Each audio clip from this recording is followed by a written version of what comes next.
One moment, calm rain, the next, chaos.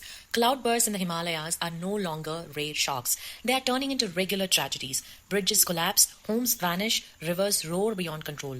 But why is this happening now? Are we facing nature's fury or consequences of our own choices? Today, on Go Greenism, we uncover the science, the human stories, and what we still can do before the next storm hits. What exactly is a cloudburst? A cloudburst is an ultra intense rainfall event, often 100 millimeters or more in under an hour, focused over a small area. Unlike the regular rain, this sudden dumping overwhelms the soil, rivers, and drains instantly.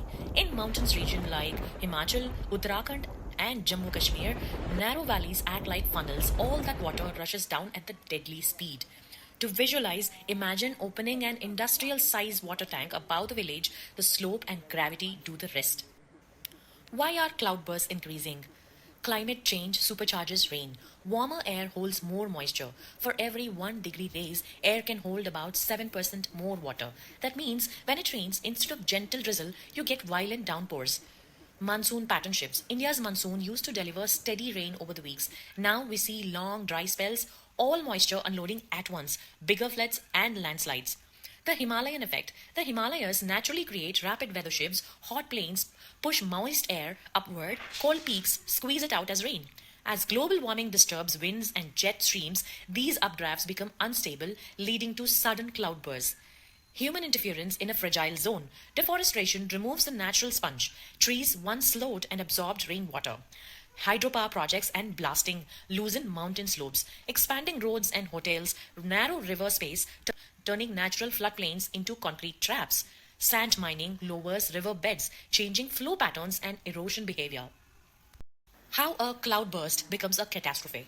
Instant overload. Soil can absorb so much water. In a cloudburst, water runs off instantly, carrying mud, rocks, and debris. Landslides and river blockages. Massive slides block rivers, forming temporary lakes. When these natural dams burst, walls of water sweep everything downstream. Dams and reservoir stress. Hydropower dams face sudden inflow. To protect the dam, operators release water, flooding downstream towns. Settlements in the wrong places. Many houses, hotels, and even highways are built right in the natural overflow zones of the rivers. What used to be a safe distance decades ago is now ground zero when rivers reclaim their paths. Compounded risk. Heavy rain plus landslide plus sudden dam release is equal to multi-layered disaster. Rescue teams can't even reach many areas due to washed out roads and broken bridges. What needs to change? Rebuild with nature, not against it. Do you know rivers have memory? They remember every path they have ever taken, even if we paved over it. Building on floodplains is like blocking that exit door in a crowded theater. When panic hits, the tragedy follows.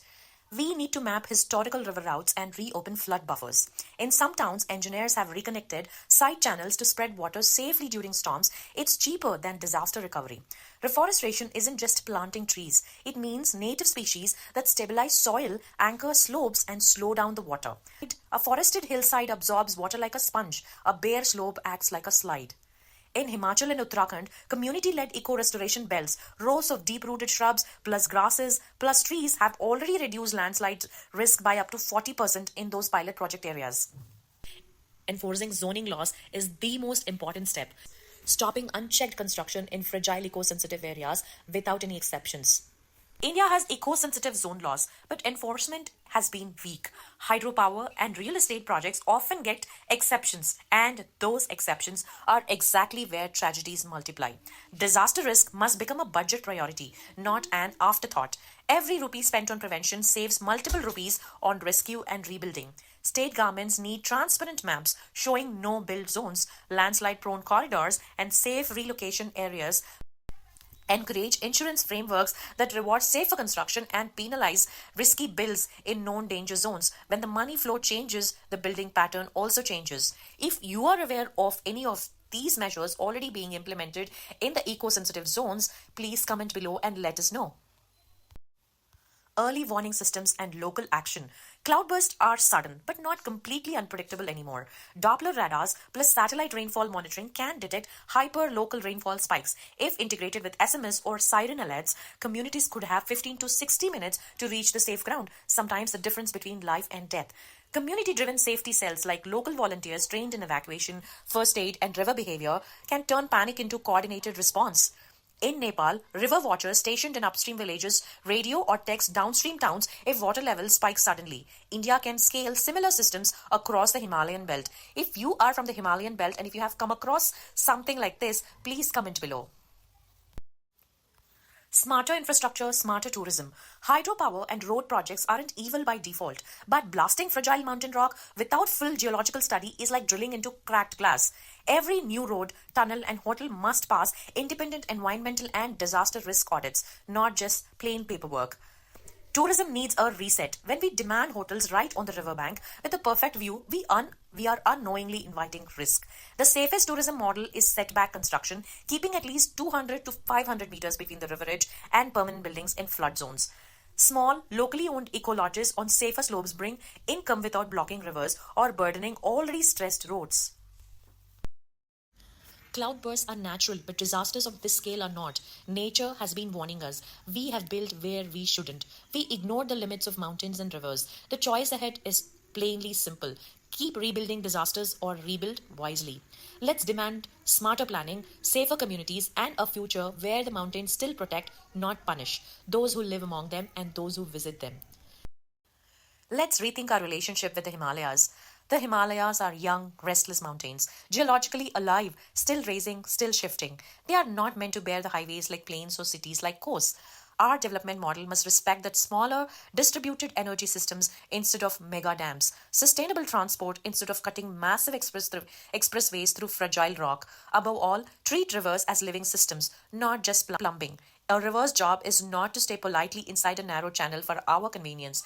Its floods are part of its breathing. We either give it space or it will take our space. The tragedy is not that we face powerful rains, it's that we face them unprepared in unsafe places with outdated thinking. The solution is not to run from the mountains, but to live with them wisely. We are collectively doing the damage, be it as an influencer or as a tourist or as a resident of these areas. All of us share equal responsibility along with the policy changes from the government. Spread awareness. Every share of a factual solution-focused video helps shift public pressure towards better policy. The Himalayas are not just mountains. They are the sacred spine of the subcontinent, the abode of Shiva, the stillness that sages sought out for centuries. For generations, pilgrims approach these valleys with austerity, humility, and silence, not with blasting concrete and luxury resorts. Spiritually, the mountains teach permanence. They raise, shift, erode, breathe. To build here with flamboyance, glass hotels or riverbanks, multi-lane expressways carved into fragile rock is to ignore both geology and dharma. A truly green future in the Himalayas means returning to the ethic of tapasya, restrained, respectful development, small footprints, mindful tourism, architecture that blends to the mountain, not the other way around. In every temple trek, in every shivling at a glacier source, nature itself is the deity. To protect the Himalayas is not just science, it's seva, the sacred duty. Let's also be the responsible storytellers. Stop selling fragile land for your likes and shares. Today, a big force shaping what happens in the mountains is not just engineers and politicians, but the content creators. Tourism vlogs and influencer reels are powerful. They bring awareness and income, but too often they also glorify the wrong behavior. Driving SUVs on riverbeds, camping on alpine meadows that need decades to recover from a single tire track, advertising unstable cliff edges as hidden gems, as if the risk is an adventure and not a warning. What gets rewarded is what gets repeated. When millions see that video, thousands try to copy it. The fragile spot collapses, garbage follows, locals get pushed aside, and the next cloudburst finds a slope already destabilized. If you make content, make it protective, not extractive. Show safe, legal, sustainable spots. Teach followers how to leave no trace. Remind them that some places are beautiful because they are untouched and should remain that way. The mountains are not a theme park. They are alive, sacred, and at their limit. Views can wait. Stability cannot. This is Go Greenism, staying aware, staying safe, and building the world that works with nature and not against it. For more such informative videos about sustainability, do follow Go Greenism. Like, share, and subscribe our channel. We'll be back with another interesting video next week. Until then, go green. Thank you.